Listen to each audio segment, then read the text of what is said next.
Often when you're selecting objects in an image, you'll need to make combined selections.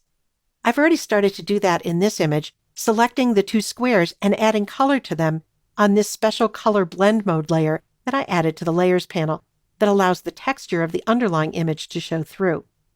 Let's make some more combined selections. In the Tools panel, select the Rectangle tool. In the Options bar, notice that the first icon is selected by default, and if you leave that selected, when you make any selection and then you click somewhere else, the initial selection disappears. So instead, let's choose the second icon, the Add to Selection icon. By the way, the shortcut for this icon is just to hold the Shift key as you drag out selections. I'll click and drag over one of the rectangles in this image, and I'll do the same across another rectangle, and that adds to the first selection. Let's fill these two rectangles on that color blend mode layer. I'm going to select another color straight out of the image to use. I'll get the eyedropper tool, and I'll click on a blue in the image. Now I could go up to the Edit menu and the Fill command there, but it's quicker to use the shortcut for filling with the foreground color, which is to press the Option plus Delete keys on a Mac or the Alt plus Backspace keys on Windows. And then I'll deselect by using the shortcut for deselect, which is Command D on the Mac or Control D on Windows. So that's how to add to a selection. Let's see how to subtract from a selection. Again, I'll select the Rectangular Marquee tool, and this time in the Options bar, I'll select the Subtract from Selection icon.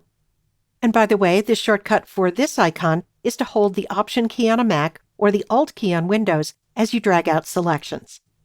In the image, I'll click and drag across the entire painting.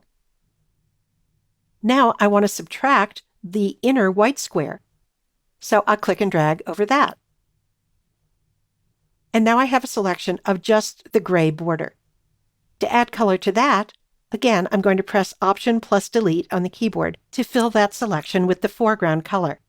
That's Alt plus Backspace on a Windows keyboard. And I'll deselect, Command D on the Mac, Control D on Windows.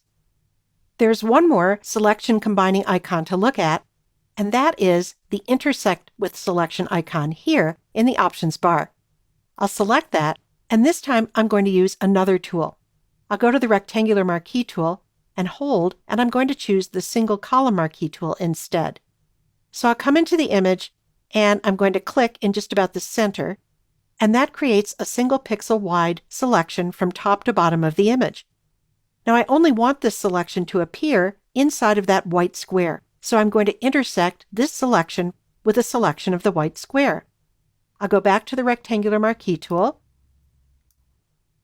and I'll click on a corner of the white square, and I'll start to drag, and I'm going to hold down the Shift key to constrain proportions to a square, and as soon as I release my finger from the mouse and from the Shift key, you can see that the resulting selection is an intersection of the two. Let's give this selection a stroke. I'm going to go back to the background layer for this and click on it, and then I'll go up to the Edit menu, and I'll choose Stroke. I'll set the width of the stroke to 3 pixels. I'll click the Color field, and then I'll move into the image, and I'm going to select that same blue color from the photo. And then I'll click OK in the color picker and OK in the Stroke dialog box, and that strokes the selection, and I can deselect by pressing Command D on the Mac or Control D on Windows. Now you don't have to use just one tool when you're combining selections. You can use multiple tools together. So those are some ways to combine selections to get just the selection that you need.